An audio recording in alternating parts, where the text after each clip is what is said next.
It is said that some moments linger in one's memory forever. They adhere like shadows, mute but always present. It has been 2 years since that day.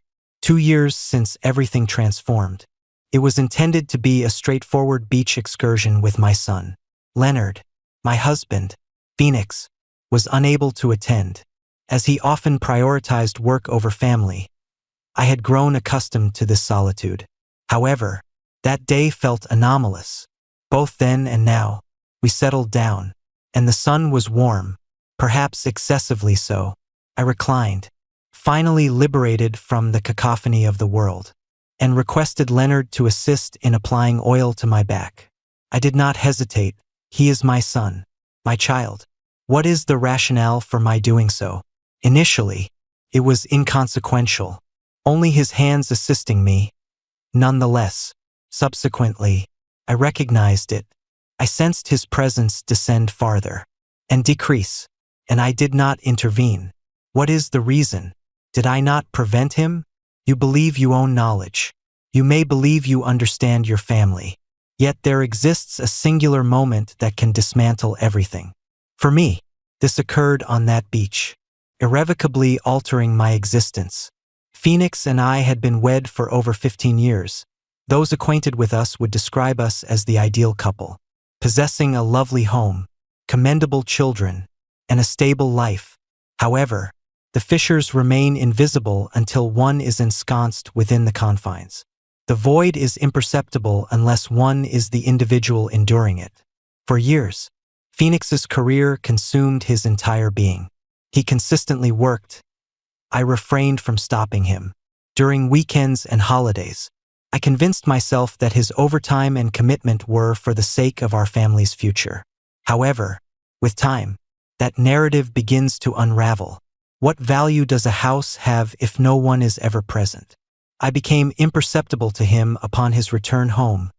He hardly acknowledged my presence. He ceased inquiring about my feelings, desires, and needs. Our conversations were mostly terse, focused on bills, groceries, and the children. He loved Leonard and his younger sister Isa. But even in their company, his presence resembled a shadow. He was physically there but emotionally absent.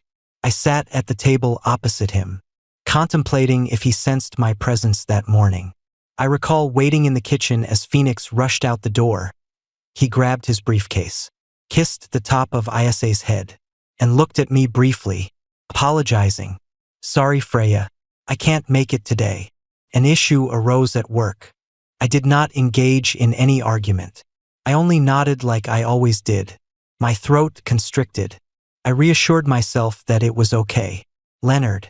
At that time, Leonard was 16 years old, tall and slender, and I could proceed independently. He had the same brown eyes as his father, although his visage was gentler. He said nothing, even when I informed him that it would only be the two of us. I surmised he had become used to his father's absences since he merely shrugged. He seized the bags and accompanied me to the vehicle. I observed him in the passenger seat throughout the journey, earphones in, gazing out the window as teens sometimes do. I couldn't help but grin. He was maturing rapidly, and at times I pondered whether I would blink and lose him. The journey to the shore seemed interminable. My thoughts drifted, as they often do, to Phoenix, reflecting on the many activities we formerly shared, particularly our lengthy movie evenings together. Are you guys still listening? Press 1 to let me know you're still listening. Strolls and aimless excursions for mere amusement prompted reflections about his past caresses and the illumination of his gaze upon my presence. Such sensations had eluded me for years, leaving me devoid of feeling, exhausted from feeling overlooked. We finally reached our destination, and Leonard assisted me in transporting the bags to a secluded area by the water. I arranged the towels while he erected the umbrella. I am uncertain why I suddenly felt compelled to converse with him. Perhaps it was due to his presence as the sole companion. Or maybe I simply required someone to listen. It is pleasant to go outside. Would you not agree? He attempted to seem cheery as he nodded, brushing his hair back with his fingers. Yes, Mom, it's pleasant. I reclined on the towel, allowing the sun's warmth to permeate my skin, and remained still for a while. I allowed myself to relax, attempting to alleviate the burdens of recent years, even if just for an hour. However, I recalled the oil and turned to Leonard, asking, "Can you assist me in applying this?" I inquired about my back. "I am unable to access it alone." He glanced at me momentarily, reluctant to take the bottle from my hand. I reclined, facing the towel, and awaited further action. The first contact was tender and cautious, his hands hesitant as if he wanted to avoid causing me harm. I smiled. It reminded me of when he was little and would take my hand to cross the street. His hands were so tiny back then that I could push a bit harder. I informed him, my voice down, "It's acceptable." He listened, and his hands became stronger as he applied the oil to my shoulders. I closed my eyes and concentrated on the warmth of his rhythmic touch along my back. For a brief moment, I allowed myself to relish the sensation. It had been an extended period since anyone had touched me, and that realization struck me more profoundly than I wished to acknowledge. However, I soon felt his hands descend slowly and cautiously along the curve of my back. My breath hitched in my throat, and though I opened my mouth to articulate a response, no words emerged, leaving me in silence. I reassured myself that it was okay. He said he was only assisting, suggesting that I was deluding myself. Nevertheless, I was not. His hands lingered momentarily at the boundary of my towel, and I sensed his uncertainty. I sensed my own emotions and, rather than halting him, I said, "It's acceptable. You may proceed." The words lingered ominously in the atmosphere, and as soon as they escaped my lips, I realized their irreversibility. Leonard remained silent and motionless. I shut my eyes tightly, feeling his hands positioned lower than appropriate. My heart raced intensely, as if he might perceive it. I yearned to shift and sit up. I could have instructed him to cease, but I refrained. I could not allow it to occur. Even now, I am uncertain as to why, whether it was due to loneliness, or perhaps I was too desperate for validation, regardless of its moral implications. Or maybe I was indifferent. That day on the beach, everything inside me shattered, and nothing would ever return to its former state. If you have persevered through this narrative, I appreciate your continued engagement. I understand it is challenging. If you find this video engaging or believe someone could resonate with my narrative, kindly take a moment to like and subscribe. It significantly aids my efforts to continue sharing such stories and reassures me of my connection to others. Now, returning to the topic. After that day at the beach, a notable shift occurred that I could not disregard. The emotions I experienced, the sights I witnessed, and Leonard's subsequent gaze were not merely fleeting. They were persistent. Each time our eyes met, there was an unmistakable change in him, an ineffable quality that I was reluctant to identify yet could not overlook. I attempted to suppress it upon our return home that evening, doing everything possible to maintain a semblance of normalcy. I prepared supper. I inquired of Leonard regarding school while I folded laundry late into the night, my hands trembling throughout. I repeatedly revisited the events involving him, the way he lingered, and the tension I experienced in my own body. I despised myself for it and resented him for inducing such feelings about my own son. Phoenix remained oblivious. He returned home late as per usual, his tie askew and his face weary. He kissed my cheek out of habit, merely a remnant of what it once was after a long day. I inquired, anticipating a dialogue, yet he merely grunted and nodded, already en route to the living room. This was a recurring pattern. His presence felt like an afterthought, rendering me invisible once more. That night, I lay in bed, fixated on the ceiling, while Phoenix slept softly beside me. The house was tranquil, yet my mind was tumultuous. I found myself preoccupied with thoughts of Leonard, his hands and his gaze. I recognized the impropriety of my feelings. I understood I should terminate whatever it was before it escalated. However, a darker, lonelier facet of me yearned to cling to it, desiring the attention, the touch, the sensation of being acknowledged. Days elapsed, and Leonard remained silent, yet his silence resonated louder than words. He did not evade me, precisely. Rather, it felt as though he lingered closer. I would catch him observing me while I cooked, cleaned, or sat alone on the couch at night, and I allowed it to transpire. I didn't stop him. I refrained from self-restraint. Therefore, the next weekend arrived, characterized by oppressive heat, rendering the home suffocating. Phoenix had departed to attend to a last ship, leaving Leonard and me alone once again. I inquired if he wanted to return to the beach, just the two of us. I am uncertain why I proposed this. Maybe I believed that being outside would be beneficial. Clarify my thoughts.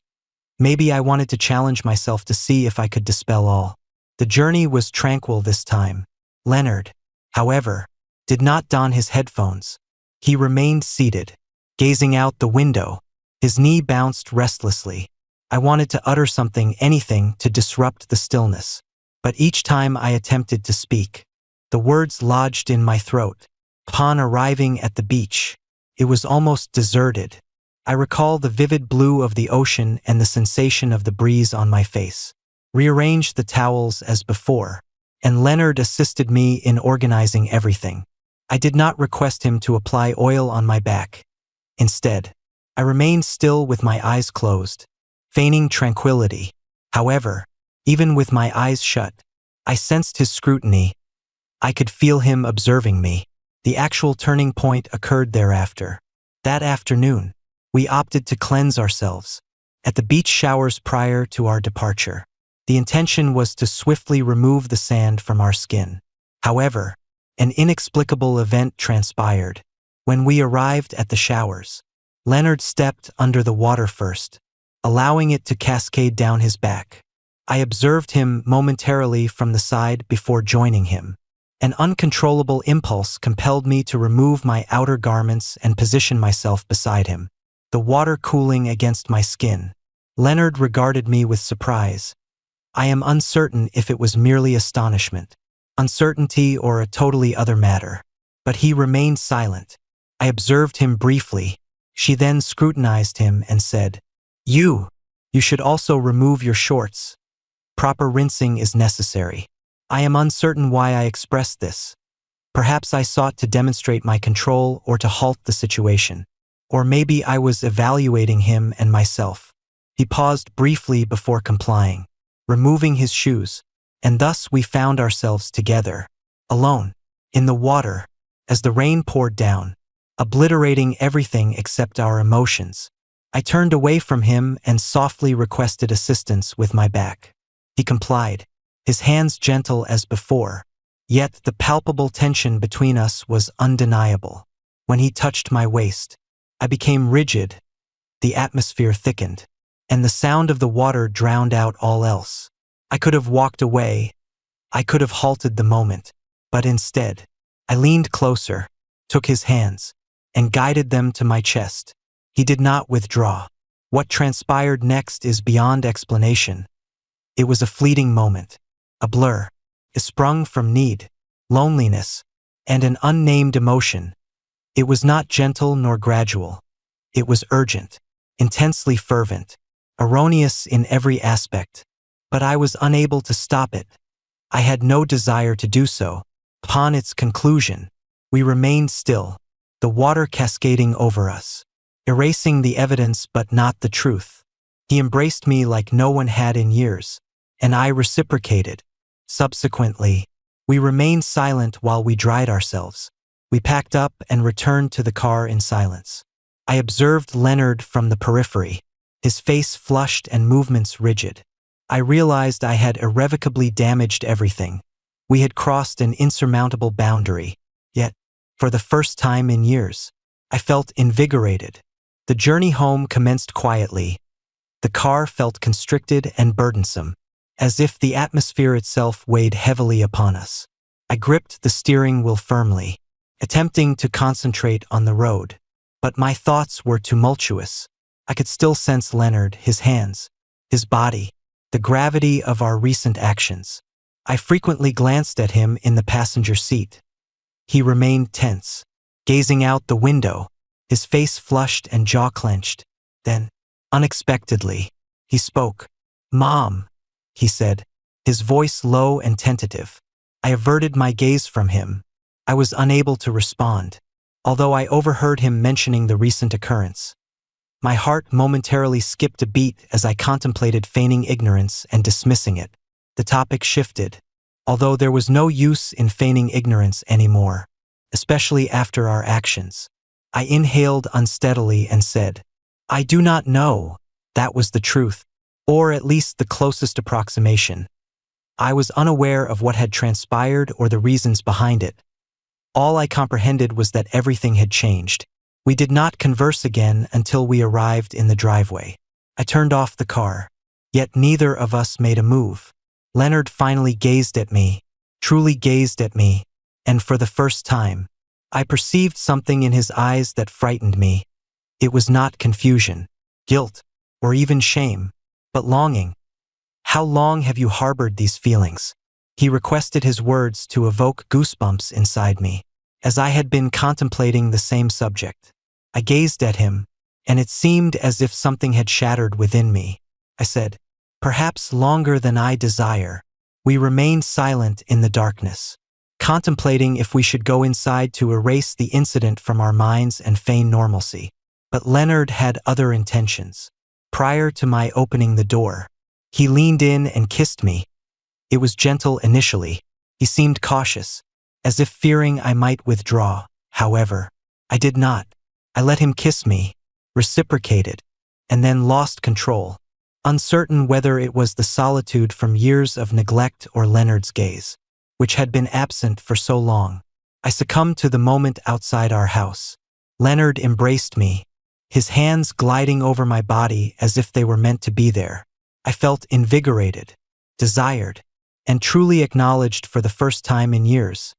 Nothing else mattered. I cannot ascertain the duration of our entanglement, but eventually we retreated indoors. I have little recollection of the walk to the door, only the sensation of his hand on mine and the silence between us, pulsating like electricity. We remained silent.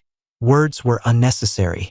Once inside, everything intensified as if we had been restraining ourselves for an extended period, and the dam had finally broken. The subsequent days were haze. Leonard consistently remained near me, seeking opportunities to brush against me or gaze at me when unobserved.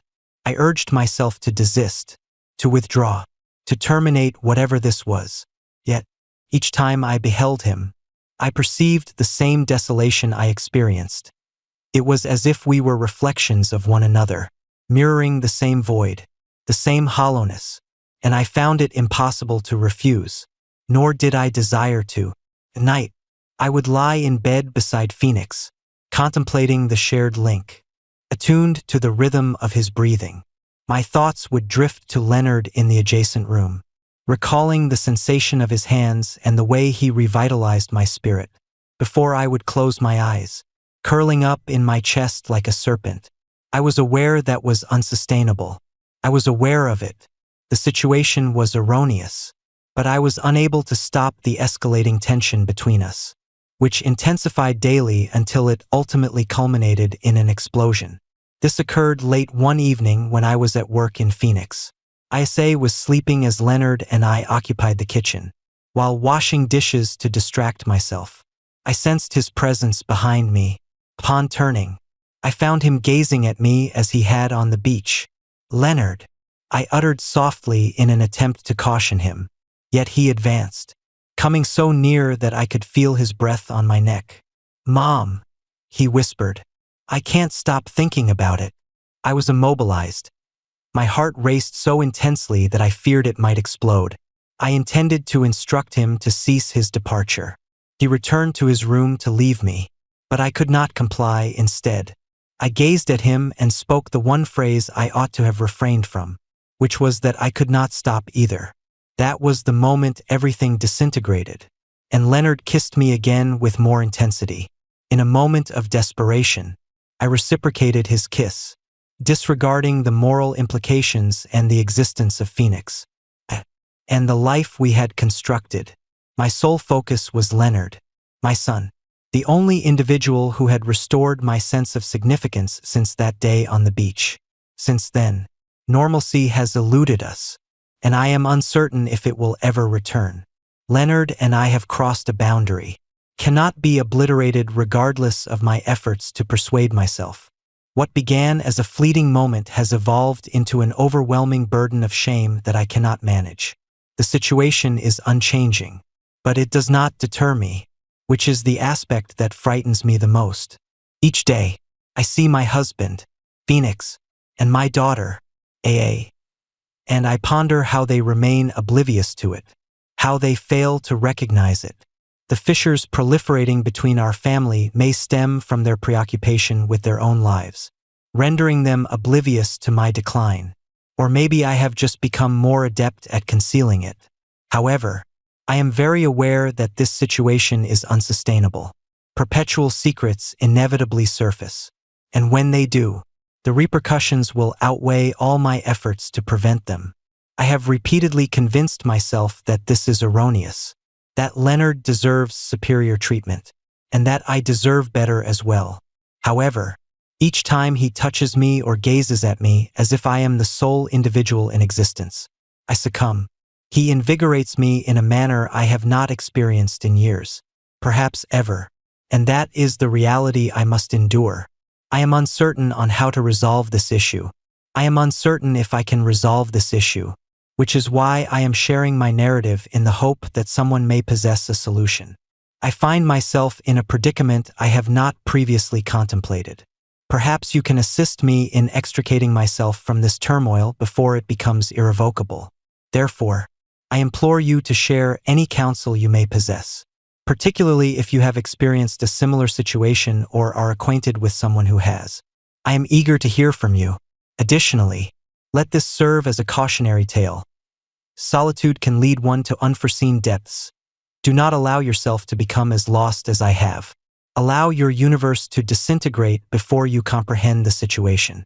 Because once you transgress that boundary, there is no return. Thank you for your attention. Express your opinions.